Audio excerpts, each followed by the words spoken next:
Pois é, pessoal. Ontem a coisa ficou tão feia, mas tão feia, ao ponto do general Girão ter marcado o Bolsonaro nessa foto que ele tinha postado há uns dias atrás. A onça vai ter que beber água. Pois é, uma decisão do Gilmar Mendes causou um alvoroço muito grande, porque ela implicitamente dissolveu o Congresso Nacional ontem. E eu vou explicar um pouco mais sobre isso para você. Bolsonaro também ontem teve que se manifestar. E ele se manifestou e disse que está juntando provas e tem provas da parcialidade do TSE e do ministro Alexandre de Moraes. E ele já anunciou quais são essas provas e o que pretende fazer. Tá bom? Então, fica no vídeo aí que eu vou trazer essas informações para você. Sou o Dr. Sandro Gonçalves, advogado, jurista, filósofo político, um dos poucos canais que ainda tem coragem de mostrar o rosto para lutar pela liberdade de expressão. Então, rumo a 1.100.000 inscritos, esse é um objetivo, crescer os canais que lutam pela liberdade. Mas vamos lá, vamos entender. Um princípio básico de qualquer país democrático é termos poderes separados. Nós temos uma separação criada por Montesquieu, tá? Que é o executivo, o legislativo e o judiciário, sendo o executivo onde o presidente fica, o legislativo onde os deputados e senadores ficam e o judiciário onde o STF fica. Cada um tem sua função aqui na caixinha. A partir do momento que um ou outro começa a extrapolar a função dele e pegar a função do outro, um estado de alerta tem que ser aceso. Tem que ser aceso. Exemplo de fatos como esse, onde o judiciário tomou poder e criou um caos, eu cito um país para você, Venezuela. Ontem, o Gilmar Mendes, tá, ministro do STF, ele tomou uma decisão gravíssima. O orçamento, tá, o orçamento da União, a quantidade de dinheiro que o presidente pode gastar, a Constituição fala que são os deputados e senadores que dizem. Ou seja, os deputados e senadores criaram um teto de gastos, tá, durante o governo Michel Temer, para falar o seguinte para o presidente: olha, você não pode gastar mais do que o que você ganha. Acontece que agora, com Lula eleito, Lula pretende gastar muito mais. Inclusive, já tem previsão de liberar dinheiro para a Argentina, para a Venezuela, para Cuba, tudo aquilo que você tinha visto antes e causou um caos político, está voltando. Pois é. Então, aqui aconteceu uma briga. O Lula quer gastar mais do que pode. O Lira, que é o presidente da Câmara dos Deputados, viu uma grande oportunidade de chantagear Lula, em troca da cabeça do povo brasileiro.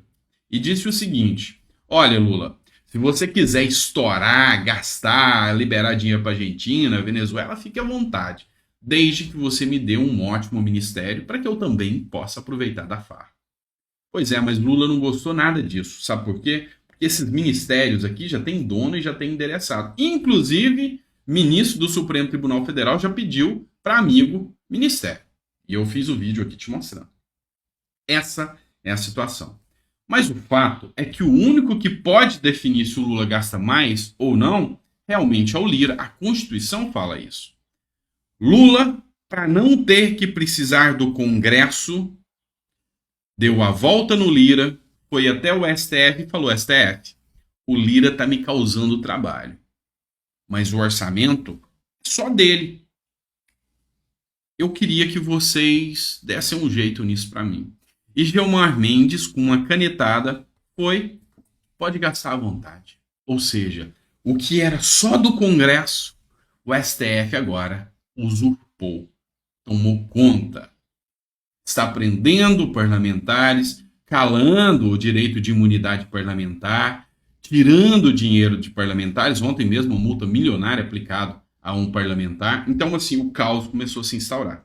E aí, o deputado general Girão, esse que postou a foto e marcou o presidente Bolsonaro, veio e se manifestou. Ele disse o seguinte: hora de agir. General afirma: estamos numa encruzilhada sem volta. O general Girão, deputado federal eleito pelo Rio Grande do Norte, postou em suas redes sociais um desabafo sobre o momento que vivemos. E não foi só ele, não. Ontem, um deputado de Goiás, do meu Goiás, hoje eu moro em São Paulo, mas sou goiano, com muito orgulho, na hora da diplomação, pegou o diploma e falou: ó, tá vendo isso aqui, ó? É só um teatro. Quem manda é o STF. Parabéns, Gustavo Gaia. Ainda quer fazer uma live com você ainda. Ó, veja o depoimento do general Girão. Estamos numa encruzilhada sem volta. Ou reagimos, ou seremos conhecidos como a legislatura mais covarde, olha essa palavra, covarde que o Congresso Nacional já teve. Não sou eu que estou falando, é um que deveria ter, em tese, imunidade parlamentar. Meu nome não fará parte deste grupo que está vendido dentro do parlamento. Poderá estar chegando uma manobra de tempestades. Vamos confiar em Deus e naqueles que nos lideram. Como parlamentar, estou concintando os demais contra essas afrontas à Constituição Federal. Vamos até o presidente para sugerir que ele chame alguns de nós para buscar apoios também dentro do Congresso. Os presidentes de seus partidos e seus deputados, senadores leais. Mesmo que a gente não consiga a maioria, podemos incentivar para que ela chegue. Teremos tempestades, como falou o almirante Garnier, mas nada comparado ao que o comunismo e o socialismo poderá causar em nossa pátria. Estamos num trecho do voo sem volta, prestes a enfrentar uma manobra de tempestades, um campo minado, talvez terremotos, raios e trovões sobre o nosso território nacional. Mas a coragem adquirida dentro das atividades das casernas de cada uma das Forças Armadas vai nos levar a um porto seguro, a um céu de brigadeiro e a um solo sagrado e protegido e amado por todos nós. General ainda conclui, está de prontidão, igual o resto do povo brasileiro. O que você tem que entender? E aqui está a postagem dele, tá? O que você tem que entender? Ah, e aqui ele instou essa foto do presidente Bolsonaro. O que você tem que entender nessa história? A história já nos mostra onde estamos. Eu vou colocar aqui, ó, por questão de direito autoral, eu vou pôr pelo celular, tá? É uma matéria de 2017, do Jornal Nacional. Calma, não corre ainda não, escuta. História, ou aprendemos com os erros dos outros, ou sofremos as mesmas consequências. Em 2017, o STF da Venezuela assumiu as funções do Congresso. Os opositores continuaram sendo censurados e presos. Os militares cruzaram os braços, hoje estão na extrema miséria, sem liberdade, vivendo um comunismo, e está vindo aqui para o Brasil. Só esse trecho que eu quero que você veja. A Suprema Corte da Venezuela retirou os poderes do parlamento e assumiu as funções legislativas. Isso provocou protestos imediatos da oposição e também da comunidade internacional. Os deputados protestaram na frente da Assembleia Nacional. O presidente Nicolás Maduro deu um golpe de Estado. É uma ditadura. Foi assim que o presidente da Assembleia, Julio Borges, classificou a decisão da Suprema Corte, que retirou dos parlamentares. Pois é, chega uma hora que fica tarde demais. Numa live com Leonardo Boff, um intelectual de esquerda, tá? Altamente declarado comunista, ele falou uma coisa que assustou um pouco.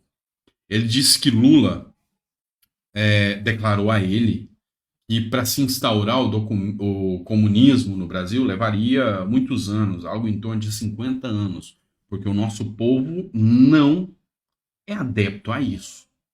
Mas que agora ele faria um discurso para entrar, um discurso ponderado, mas que é só você assistir a live do Borges, tá?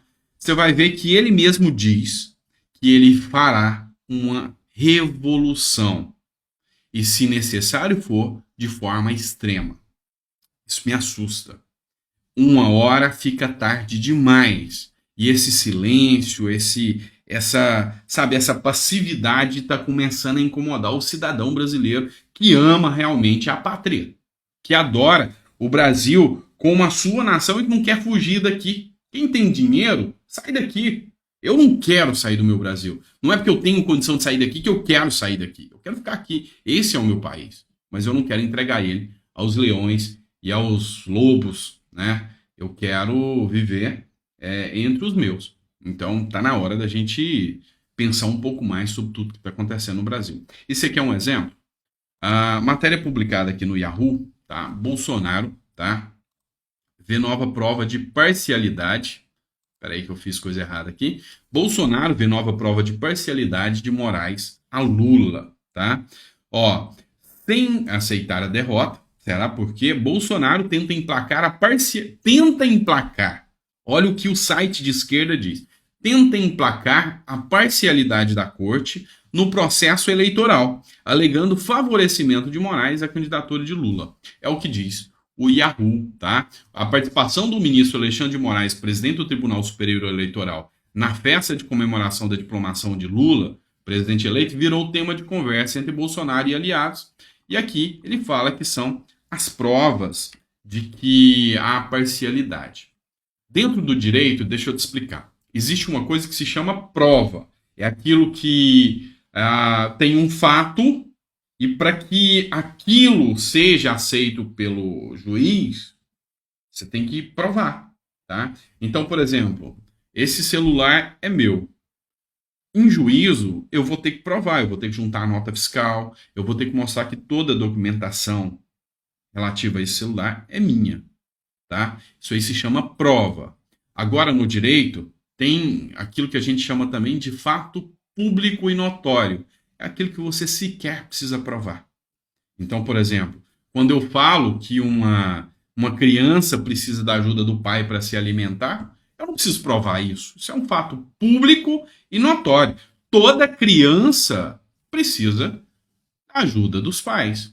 Aí você tem que provar o contrário. Aí você prova, olha, o pai é um catador de rua e a criança recebe uma herança de milhões. Aí é o inverso que você tem que provar. Eu acho que essa ida à festa, eu acho que indicação de cargos a ministros já são fatos públicos e notórios. Acho que já não tem que provar nada. E me desculpa aí, Bolsonaro, não é hora de ficar inventando coisa, não. Já está provado. Tá? Agora é hora de, vamos lá, assumir aquilo que você se comprometeu perante a sua nação. Eu acho que o brasileiro quer, na verdade, é isso. Tá bom? Um beijo no coração e até o próximo vídeo. Ah, pessoal, coloca aí que ficou até o final, que entendeu o que eu quis explicar, que aí eu vou melhorando de acordo com as instruções aqui. E não esquece de me fortalecer lá no nosso Facebook, não está na descrição, tá bom? Beijo no coração, até o próximo vídeo.